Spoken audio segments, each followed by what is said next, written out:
हर हर महादेव। देवों के देव महादेव जी के चरण में प्रणाम करती हूँ, मेरा प्रणाम स्वीकार हो। माता गौरा पार्वती के चरण में प्रणाम करती हूँ, मेरा प्रणाम स्वीकार हो। गणपति ललनमा के चरण में प्रणाम करती हूँ, मेरा प्रणाम स्वीकार हो। सब गुरु भाई बहनों के चरण में प्रणाम करती हूँ, मेरा प्रणाम स्वीकार हो। माता पिता के चरण में प्रणाम करती हूँ, मेरा प्रणाम स्वीकार हो। गुरु भाई बहन, मैं एक कथा सुनाने जा रही हूँ। इस कथा को पूरा सुनिए और रहस्य जानिए। आधी नहीं, आधी सुनने में शिव गुरु का अपमानित होती है और पूरा सुनने में ज्ञान होती है। इसलिए कथा को पूरा सुनिए और रहस्य जानिए।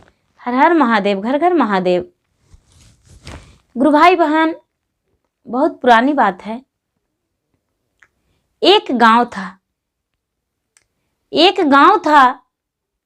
उस गांव के पहले एक बहुत बड़ा मठ था। मठ था तो उस मठ में एक साधु रहते थे। वो साधु के लिए सारी गांव भोजन पहुंचाते थे, अन्न पहुंचाते थे। और वो जो साधु थे उसके बाद भी गांव गांव में जाकर मांगते थे और मांगकर लोगों के नजर में वो बहुत बड़े साधु थे, बहुत अच्छे महात्मा थे। लेकिन वो साधु बाबा सारी गलतियां करते थे। उनके पास जो भी गलत होता था वो सारी गलतियां करते थे। वो सारी गलतियां में हो गया कि मांस मजीरा का भोजन करना, शराबी करना और कोई भी गलत हो ऐसा गलत काम करना। वो बाबा के पास सब कुछ था, लेकिन गांव वालों को पता नहीं था। गांव वाले सोचते थे कि ये तो बहुत बड़े महात्मा हैं, वो महात्मा जो भी कहते हैं वो सत्य हो जाता है।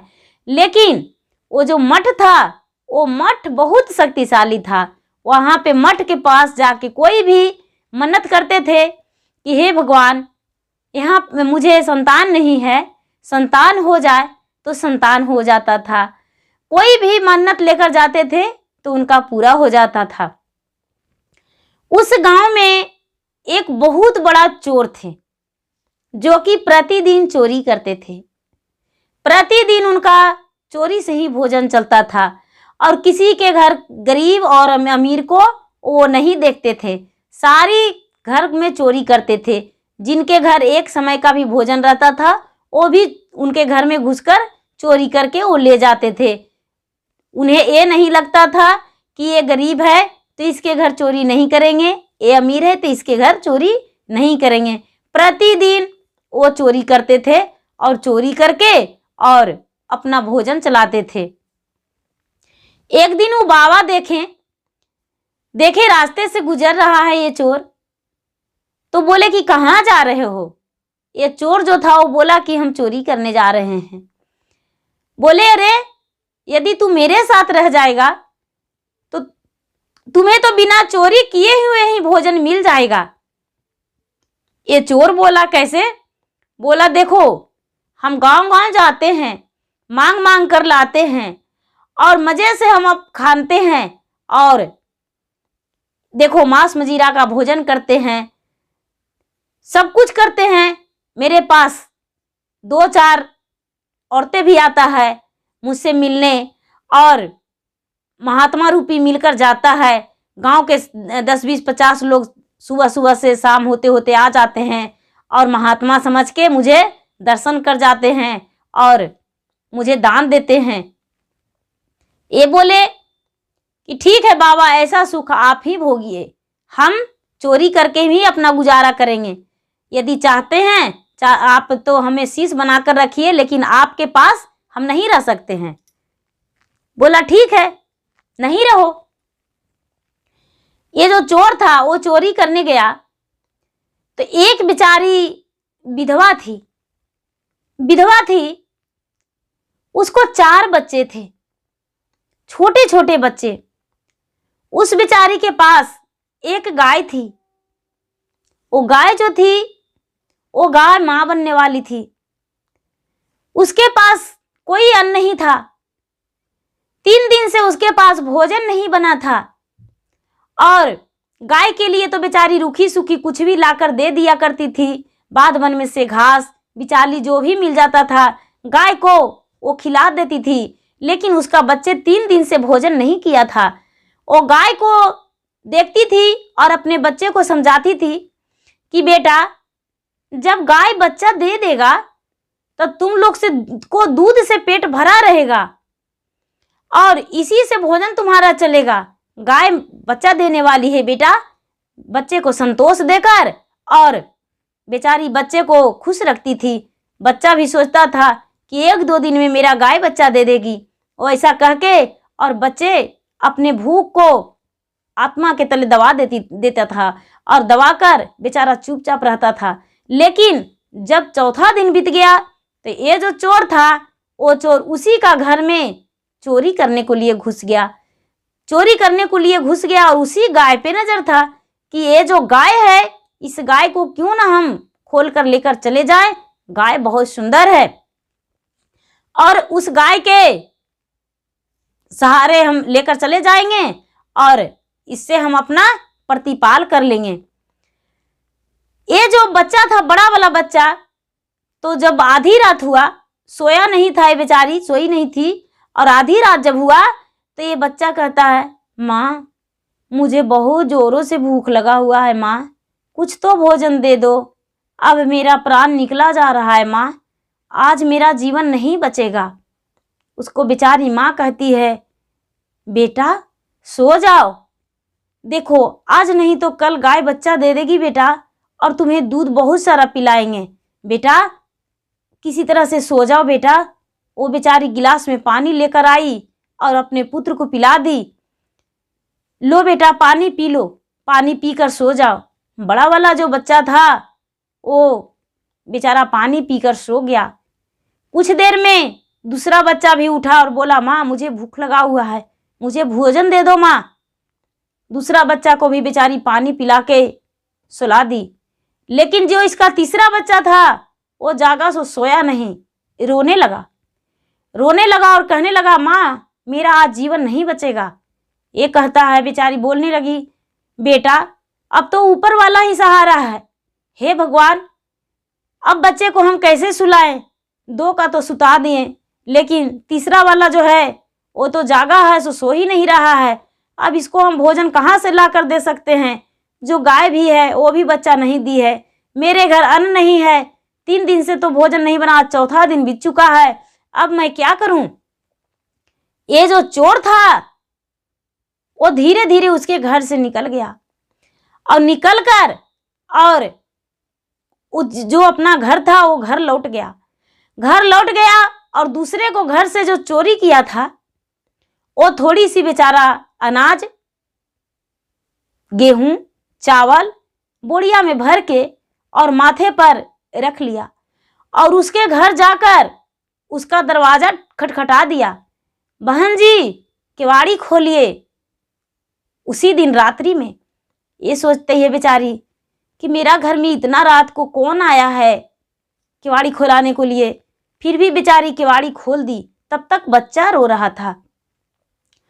ये चोर कहता है, बहन जी लीजिए थोड़ा सा आपके अनाज देने आए हैं, अपने बच्चे को भोजन करवा दीजिए। ये कहती है, भैया आप तो खुद चोरी करते हैं घर में, आप मेरे घर अनाज देने आए हैं। बोले, देखो बहन हम तुम्हारे घर इस गाय को चुराने आए थे, लेकिन तेरा दुख और दर्द मुझसे रहा नहीं गया, हम तेरा दुख और दर्द देखकर तुझे हम अनाज देने आए हैं। वो अनाज बेचारी रख ली, उसी समय भोजन बच्चे को बनाकर और खिला दी। उसको बच्चे जो था वो धन्यवाद दिया कि हे भगवान, जो मुझे चावल दिया है भोजन करने को लिए, बनाने को लिए, हम लोग के खाने के लिए, उसे खुश रखिएगा, उसका शरीर अमर हो जाए, हे भगवान उसका सुखी जीवन बीते। चोर वहां से चल दिया। सुबह हुआ, अपने पत्नी से बोला, आज से हम चोरी नहीं करने जाएंगे, आज दिन से हम चोरी नहीं करने जाएंगे, हम गलत काम नहीं करेंगे, क्योंकि पता नहीं कितना हम पाप किए होंगे, कितना गलतियां किए होंगे, कितना को जान लिए होंगे, कितना लोग मेरे हाथों से मर गया होगा, कितना को बहू बेटियां रो रही होगी, इसका कोई ठिकाना नहीं है, आज से हम चोरी नहीं करने जाएंगे। वो बेचारा फिर से उसके घर थोड़ा सा अनाज दे लाया और बोला, बहन जी आपका कभी भी किसी चीज़ का ज़रूरी हो तो मुझसे मदद ले लीजिएगा, हम आपको मदद करेंगे, हम आपका भाई हैं और आप मेरे बहन हैं। ऐसा कह के और उसको दरवाजे से चोर लौट आया। उसको दरवाजे से चोर लौट आया और उस दिन से अपना मेहनत करने लगा, अपना मेहनत से कमाने लगा, अपना शरीर के बले कमाने लगा और जो भी इसके पास धन था चुराया हुआ, उस धन को किसी का कन्या का विवाह है तो उसमें दान कर दिया कि लो कन्या का विवाह है तो मेरे घर ये है, अनाज है, ले जाओ, मेरे घर कपड़ा है, अपने कन्या का दे दो। जिसके घर खाने का नहीं था उसको मदद करने लगा, जिसके घर जो कमी पड़ता था वो ये चोर मदद करने लगा। जहाँ तक के कि कमा के मेहनत करके भी किसी को दान पुण्य करने लगा कि हमने तो बहुत बड़ा पाप किए हैं। छोटे छोटे बालक जो था वो रात में सो नहीं रहा था, कोई भी मजूरी करके लाता होगा और रखता होगा, हम चुरा कर ले आते थे, कितना मुझ पे हाय शराप लगा होगा, ऐसा हम गलत नहीं करेंगे। ऐसा करके और ये जो चोर था उस दिन से चोरी करना छोड़ दिया और भगवान के भक्ति और अपना मेहनत में लग गया, भगवान को भक्ति करने लगा। जब चोर का मृत्यु हुआ और साधु का मृत्यु हुआ तो साधु का भी उसी दिन मृत्यु हुआ और चोर का भी मृत्यु उसी दिन हुआ। दोनों धर्मराज के पास गया, धर्मराज जी के पास गया स्वर्ग में। तो स्वर्ग सिधारने के बाद वहां पर भी भगवान हिसाब लेते हैं, जो भी जो करते हैं उनका बही में, भगवान के बही खाता में लिखा जाता है। तो ये जो साधु था तो साधु को बोले कि ये तो बहुत बड़ा महात्मा है। धर्मराज जी के साथ जो थे उनके सेना बोले ये तो बहुत बड़ा महात्मा है महाराज, ये तो कोई पाप किया ही नहीं होगा। धर्मराज भी कहते हैं कि ठीक है, इसका जो बही लिखा हुआ है वो लाओ देखते हैं। तो देख रहे हैं कि उस साधु बाबा को कहीं पर भी थोड़ा सा कोई अच्छाई नहीं था, कोई भी अच्छाई नहीं था। महात्मा के नाम पर इतने बड़े ढोंग थे, इतने बड़े ढोंग थे कि उनसे ज्यादा बड़ा कोई ढोंगी नहीं था। भगवान महाराज धर्मराज जी क्या किए कि उसे नरक में टेल दिए कि जाओ तू अपना पूरा समय नरक में ही बिताना। अब ये जो चोर था वो चोर को बही खाता खोलकर देखने लगे, कहने लगे कि ये तो सारा जिंदगी में चोरी ही किया है। जब देखने लगे तो आधा समय उसका चोरी का था, लेकिन जो आधा समय बीता था, आधा समय में इतना पुण्य किया था, इतना पुण्य किया था कि चोरी से ज्यादा वो पुण्यवानी बन गया था और भगवान को भक्ति किया था और दान किया था, लोगों का मदद किया था। भगवान कहते हैं धर्मराज जी कि अब इसको कौन सा सजा दें, इसको तो ये तो सजा देने लायक ही नहीं है, ये तो दंड देने लायक ही नहीं है, इसको तो सजा देने का मन ही नहीं है।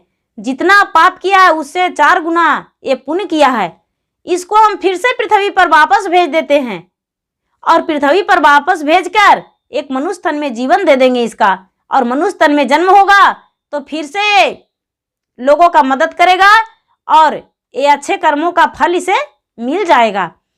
वो जो चोर था उसको फिर से भगवान पृथ्वी पर भेज दिए, मृता भुवन में भेज दिए और किसी को संतान बना और वो जब जन्म लिया दूसरा जन्म तो भक्ति भावना में रहने लगा और अच्छा कर्म किया और अच्छा व्यवहार किया और लोगों को बताया कि गलत नहीं करना चाहिए, लोगों को अच्छा शिक्षा दिया।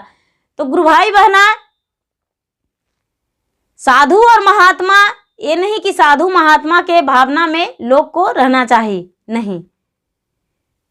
बहुत सारे लोग हैं जो ढोंग करते हैं और बहुत सारे लोग गलत करके भी सही करते हैं।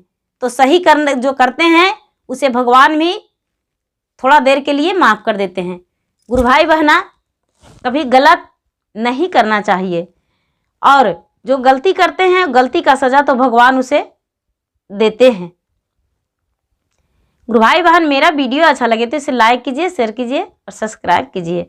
धन्यवाद। हर हर महादेव, घर घर महादेव।